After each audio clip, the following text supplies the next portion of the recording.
Bonjour à tous, je suis ravie de vous retrouver pour une nouvelle vidéo. L'événement que je vais vous montrer est un rassemblement automobile caritatif organisé chaque année par l'association sur le circuit du Val de Vienne. Il a été créé en 1995, l'événement rassemble des centaines de Ferrari et plus de 1300 voitures de prestige et de course. Et oui, un programme bien chargé et n'oubliez pas de vous abonner si vous ne l'avez pas fait encore ou sonner la cloche. La Ferrari F40 est l'une des Ferrari les plus mythiques de l'histoire et pour beaucoup, la plus pure jamais construite. Produite de 1987 à 1996.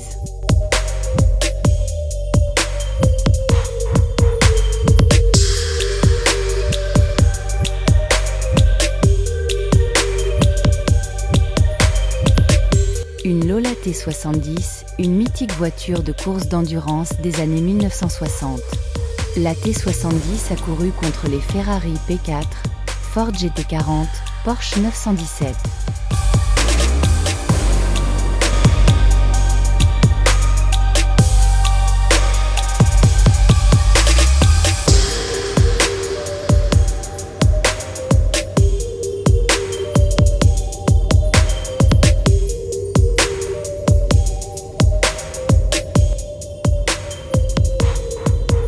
Ferrari Dino 156 F1, surnommée Shark Nose, nez de requin, une des Ferrari de Formule 1 les plus célèbres du début des années 1960. La Ferrari 488 est une supercar à moteur central à propulsion arrière, elle a été produite de 2015 à 2020. Elle a remplacé la Ferrari 458 Italia. Ferrari a créé les Monza SP2 pour rendre hommage aux barchetta de course des années 1950, comme la 750 Monza ou la 166 MM. Elle est magnifique, des casques sont de rigueur avec ce type de voiture. Une Porsche 456 et une Spider.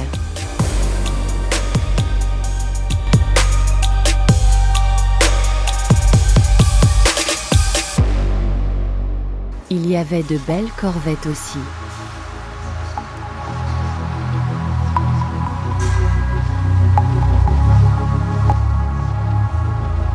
Ouah, une Honda NSX, c'est très rare.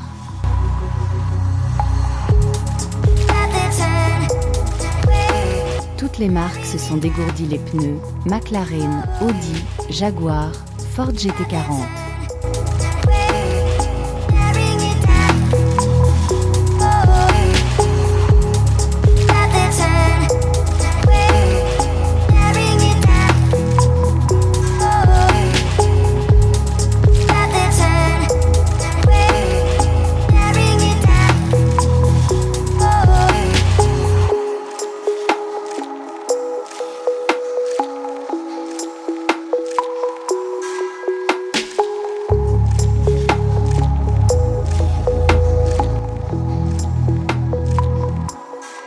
La famille Porsche était là aussi, des GT3 à la pelle, prêtes pour des tours de circuit.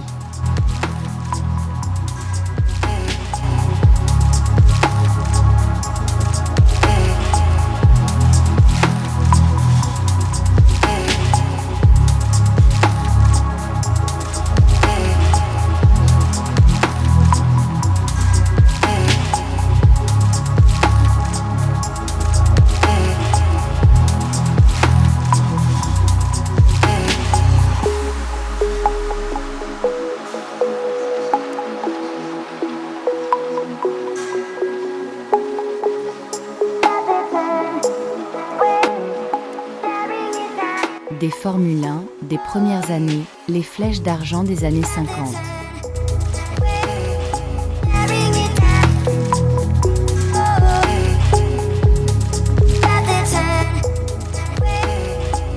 Une Alpine à 442, le prototype Renault Alpine qui a gagné les 24 heures du Mans en 1978.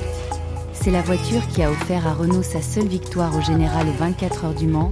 Renault a arrêté ensuite l'endurance juste après cette victoire pour se concentrer sur la F1. Du coup la 442B est devenue une légende. Une explosion de Ferrari, la 296, la 330 GTC et la magnifique Roma.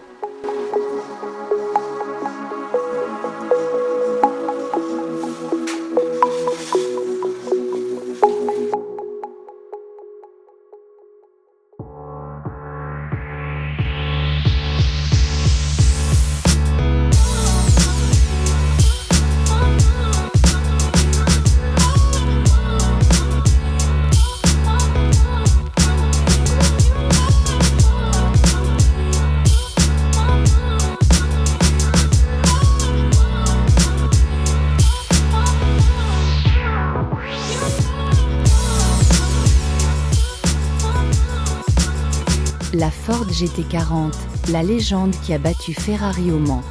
Dans les années 60, Henry Ford veut racheter Ferrari. Enzo dit non au dernier moment. Puis Ford, vexé, lance le programme GT40 avec un seul objectif, humilier Ferrari aux 24 heures du Mans. Résultat, Ford enregistrera 4 victoires d'affilée de 1966 à 1969.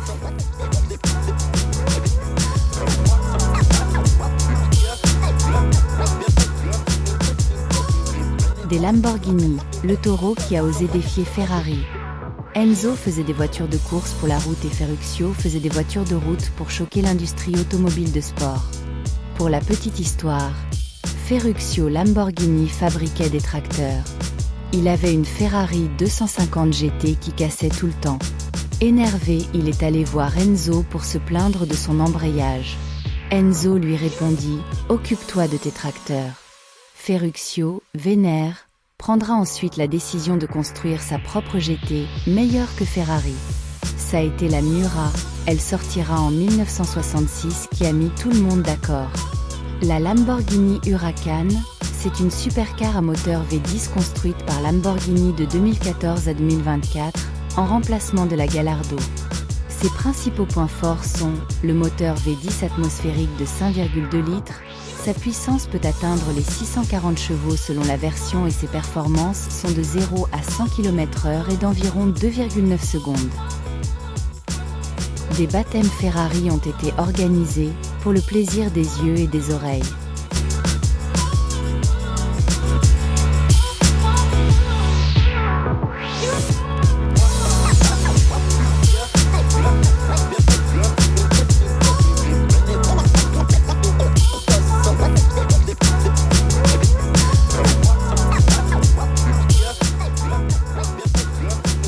Le cheval cabré a fait son show pendant 2 jours, les spectateurs ont été ravis, ils ont pu s'approcher des véhicules sans interdiction, l'ambiance a été aussi au rendez-vous.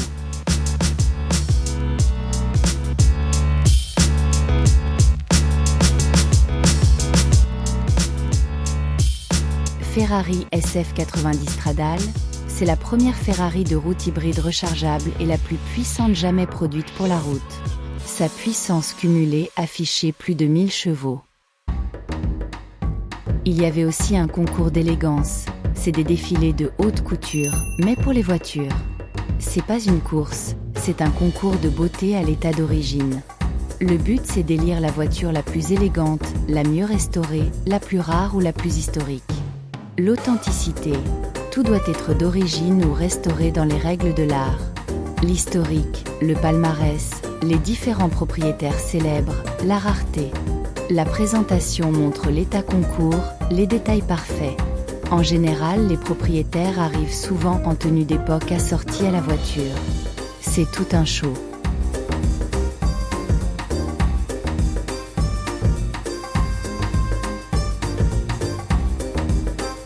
Quelle voiture on y voit?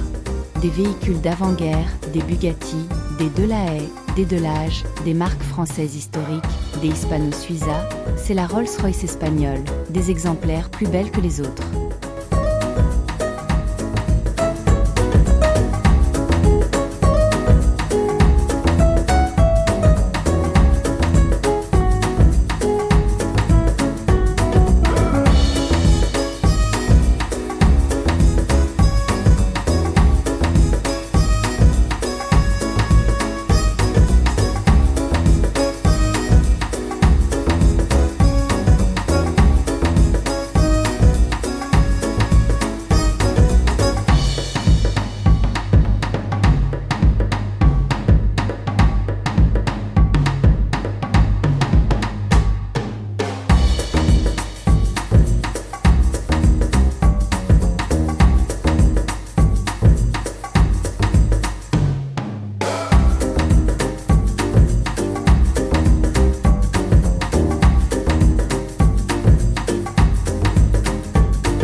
Bugatti, c'est l'art, la vitesse, la folie pure.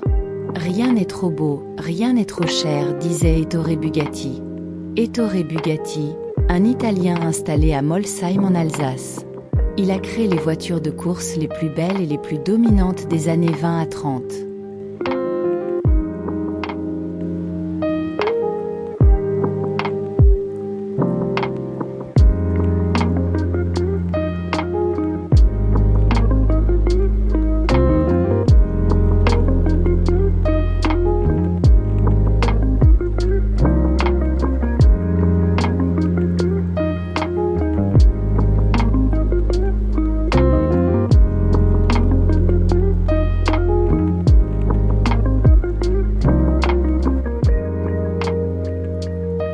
En conclusion, l'événement Les 500 Ferrari contre le cancer a une nouvelle fois démontré que la passion d'automobile peut aussi devenir un formidable élan de solidarité.